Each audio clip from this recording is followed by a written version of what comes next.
हर हर गंगे जी, माँ गंगा, माँ यमुना, माँ सरस्वती की जय। आज हम सब मिलकर त्रिवेणी संगम में डुबकी लगाने के लिए चलते हैं। सारे संसार को, सारे विश्व के कल्याण की कामना को मन में लेते हुए चलिए आज हम सब मिलकर चलते हैं प्रयागराज की यात्रा पर। अयोध्या से रवाना होते समय मन थोड़ा सा भारी था कि प्रभु श्री राम की जन्मभूमि को छोड़कर जाना पड़ रहा है, लेकिन प्रयागराज जाने की एक अद्भुत खुशी भी मन में थी। हम सब सुबह सुबह प्रयागराज जाने के लिए अयोध्या से रवाना हुए और ई रिक्शा से हम लोग बस स्टैंड पर पहुंचे। बहुत देर तक प्रतीक्षा करने के बाद हमें ये पता चला कि अयोध्या से डायरेक्ट प्रयागराज के लिए कोई बस नहीं जाती, और फिर हमें ये पता चला कि यहाँ से लोकल बस लेके हमें पहले अयोध्या कैंट जाना पड़ेगा, जिसे लोग फैज़ाबाद के नाम से भी जानते हैं। और फिर हमने किया उत्तर प्रदेश की रोडवेज़ में अपना सफ़र। मेरे लिए ये बहुत अलग एक्सपीरियंस इसलिए था क्योंकि मुझे बहुत समय हो गया था बस में ट्रैवल किए हुए, तो बहुत आनंद आ रहा था लोकल रोडवेज़ में ट्रैवल करने का। बहुत अद्भुत एक अलग सा एक्सपीरियंस था ये भी। और फिर हम लोग फैज़ाबाद पहुँचे और फैज़ाबाद पहुँचकर हमने प्रयागराज के लिए अपनी अगली यात्रा प्रारंभ की, और बस में बैठकर हम लोग निकल पड़े अपनी अद्भुत यात्रा की ओर। हमने बस में बैठे हुए बहुत इंजॉय किया, हंसते गाते कब पता ही नहीं चला 4.5 घंटे बीत गए। और बीच बीच में मैं ये कोशिश कर रही थी कि मैं रास्तों की वीडियोस भी शूट करूं जितना भी कर पाऊं। और सबसे अच्छी बात मैं आप लोगों से ये शेयर करना चाहती हूँ कि जब मैं रास्ते में वीडियो शूट कर रही थी, प्रयागराज पहुँचने के बाद की बात बता रही हूँ, अभी बस स्टैंड नहीं आया था, अभी हम लोग प्रयागराज बस स्टैंड से काफ़ी पीछे थे।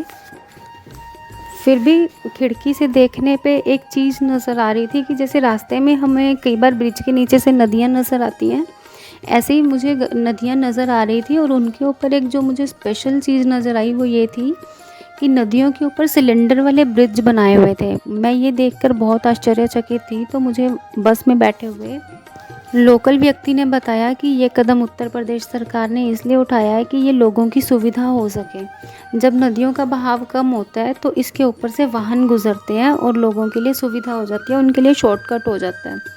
अगर पानी का बहाव ज़्यादा भी हो जाए तो ये ब्रिज बीच में ही रहते हैं और इनका कोई नुकसान नहीं होता। तो ये आधुनिकीकरण देख के मैं बहुत प्रसन्न थी और बहुत आश्चर्यचकित थी, क्योंकि कभी सोचा भी नहीं था कि उत्तर प्रदेश इतनी प्रगति पर चला जाएगा। और रास्ते की वीडियो देखते देखते आपसे एक बात और शेयर करना चाहती हूँ। सबके मन में कोई ना कोई इच्छा होती है। जैसे मेरे मन की सबसे बड़ी इच्छा ये है कि मैं अपने जीवन काल में 4 धाम, 12 ज्योतिर्लिंग और 52 शक्तिपीठों के दर्शन करूं। आई होप सबकी इच्छा होगी, आप सबकी भी होगी। आप भी बताना अगर आपकी कोई इच्छा हो तो आप ज़रूर शेयर करना हम सबके साथ। और फिर हम लोग पहुंचे प्रयागराज बस स्टैंड पर। यहाँ पहुंचने के बाद हम थोड़ा सा होटल के लिए परेशान थे, लेकिन हमारे बड़े लोग हमारे साथ थे, हमारे अधिकारी हमारे साथ थे, जो अपने आप सब कुछ मैनेज कर रहे थे। तो हमें इतनी ज़्यादा कोई दिक्कत हुई नहीं वहाँ जाने के बाद। और फिर हम लोग अग्रसर हुए अपने होटल की तरफ। हमने बस स्टैंड से ई रिक्शा ली और उसमें बैठकर हम लोग होटल की तरफ रवाना हुए। प्रयागराज के लिए आपको एक और बात बताना चाहती हूँ। प्रयागराज को लोग पुराने समय पे इलाहाबाद के नाम से जानते थे। और इस सिटी की एक बात ये है कि यहाँ इतना ज़्यादा रश है कि आप सोच भी नहीं सकते। इतना ट्रैफिक, इतना हॉर्न, मैं आपको बता नहीं सकती। ट्रैफिक इतना था कि 1 मिनट में जाम कब लग जाए आपको पता ही नहीं चलेगा। और फिर हम पहुँचे अपने होटल में। होटल पहुँचने के बाद हमने थोड़ा सा रेस्ट किया, क्योंकि सब थोड़ा थके हुए थे। और उसके बाद हम लोगों ने स्नान वगैरह करके अपनी यात्रा की शुरुआत की। होटल से बाहर निकलकर हमने एक बड़ा ऑटो रिक्शा किया, जिसे वहाँ के लोग विक्रम के नाम से जानते हैं। इस ऑटो रिक्शा में कम से कम 8 से 10 लोग आराम से बैठ सकते हैं, खुले डुले होकर भी। और इसी ऑटो रिक्शा में बैठकर हम लोग गए प्रयागराज तट के दर्शन करने के लिए। प्रयागराज पहुंचकर हम सब ने वहाँ मोटर वाली नौका बुक की और फिर हम लोग निकल पड़े त्रिवेणी संगम के दर्शन करने की ओर। त्रिवेणी संगम के दर्शन करने के लिए सबसे पहले हमने यमुना माता के जल में प्रवेश किया और उनके पवित्र जल में आनंदमयी माहौल बन गया था। और नौका वाले भैया बता रहे थे कि सरस्वती माता बहुत पहले लुप्त हो गई थी। इसके पीछे की क्या कथा है ये आप सब हमें ज़रूर बताइएगा। नौका में बैठे बैठे हमें बहुत सारी अच्छी अच्छी बातें पता चली। नौका वाले भैया ने हमें ये भी बताया कि प्रयागराज वही तट है जहाँ भगवान प्रभु श्री राम ने अपने पिता महाराज दशरथ के पिंडदान किए थे। और ये भी मान्यता है कि भगवान विष्णु का मुख प्रयागराज को, नाभि काशी को, चरण गया जी को और कपाल बद्रीनाथ जी को कहा गया है। नौका में विहार करते हुए एक सबसे अच्छी बात आपको और बताती हूँ। उत्तर प्रदेश गवर्नमेंट का एक अति उत्तम कदम, प्रयागराज में सफाई अभियान चल रहा था। मशीन्स अंदर लगातार सफाई कर रही थी। मैं आप सबको ये बताना चाहती हूँ कि आज से 10 साल पहले भी एक बार मैं प्रयागराज गई थी, लेकिन मैं त्रिवेणी संगम तट तक नहीं पहुँच पाई थी क्योंकि मुझे यमुना जी के जल में इतनी ज़्यादा गंदगी फैली हुई दिखाई दे रही थी कि आप सबके साथ शेयर करना भी मुश्किल है। मन बहुत विचलित हुआ था उस वक्त कि जो नदी, जो माता हम सबके पाप धो रही है और हमने उसी को बहुत ज़्यादा गंदा कर रखा। लेकिन उत्तर प्रदेश के इस कदम की बहुत तारीफ़ करनी चाहिए और हम सबको करनी चाहिए। और फिर सामने से हमें आगमन होता हुआ दिखाई दिया गंगा मैया का और तीनों बहनों का मिलन। अद्भुत उद्गम दृश्य आप सबके साथ मैं नहीं बता पा रही हूँ कि वो कैसा दृश्य था उस वक्त। दोनों नदियों का मिलन देखते ही हर हर गंगे के जयकारे गूंजने लगे। माहौल बहुत ही आनंदमय हो गया। और फिर हमारी नौका पहुंची संगम घाट पर। आप सब मिलकर संगम त्रिवेणी के दर्शन कर लीजिए। और अब हम सब चलते हैं माँ त्रिवेणी संगम में डुबकी लगाने के लिए। आप सबको अगर मैं अपने मन की बात बताऊं तो मुझे बिल्कुल भी घबराहट नहीं हुई, ना ही मुझे बिल्कुल भी डर लगा जब मैंने त्रिवेणी संगम में डुबकी लगाने के लिए नीचे उतरी। तो ऐसा लग रहा था कि माँ खुद अपनी बाहें फैलाई मेरी प्रतीक्षा कर रही है और बोल रही है कि मेरी बेटी मुझसे मिलने आई है। फिर हर हर गंगे के जयकारे करते हुए मैंने डुबकियाँ लगानी शुरू की। और विश्वास कीजिए, जो आखिरी डुबकी थी वो आप सबके नाम की थी। पूरे विश्व के कल्याण के कामना की खुशी में डुबकी लगाई थी। और फिर त्रिवेणी संगम का स्नान करने के बाद हम सब अग्रसर हुए अक्षय वट वृक्ष के दर्शन करने के लिए। यहाँ की ये कथा कही जाती है कि ये वृक्ष, अक्षय वट वृक्ष, भगवान विष्णु ने स्वयं लगाया था जब इस सृष्टि की रचना की थी।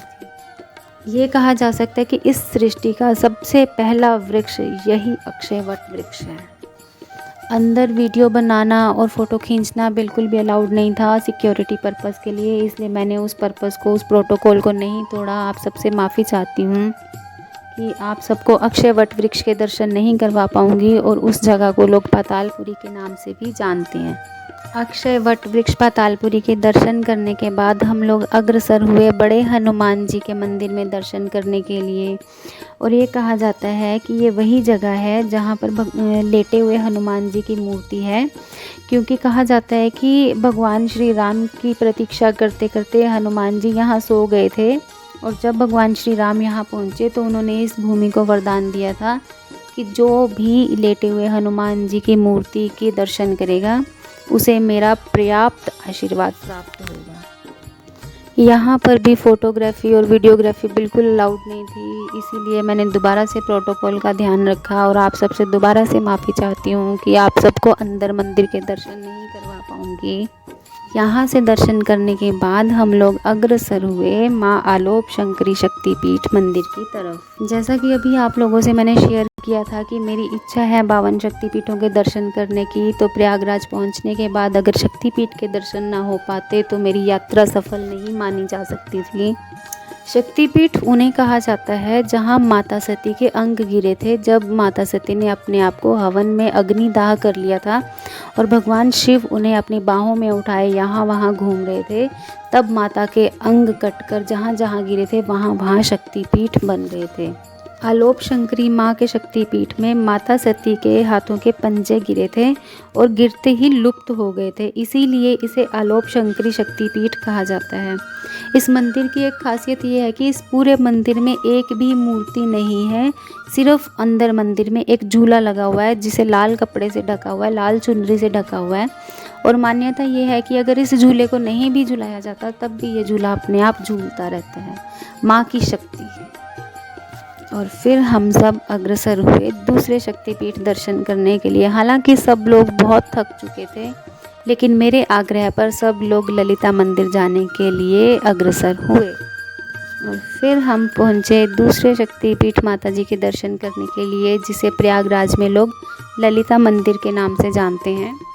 यहाँ पर कहा जाता है कि माता सती के दोनों हाथों की उंगलियाँ यहाँ पर गिरी थी और इसीलिए यहाँ पर शक्तिपीठ का निर्माण हुआ था। इन्हीं शब्दों के साथ आप सबसे विदा लेती हूँ। मिलेंगे बहुत ही जल्दी अगले व्लॉग में भगवान भोलेनाथ की नगरी काशी विश्वनाथ के दर्शन करने के लिए। तब तक के लिए आप सबके साथ हर हर गंगे।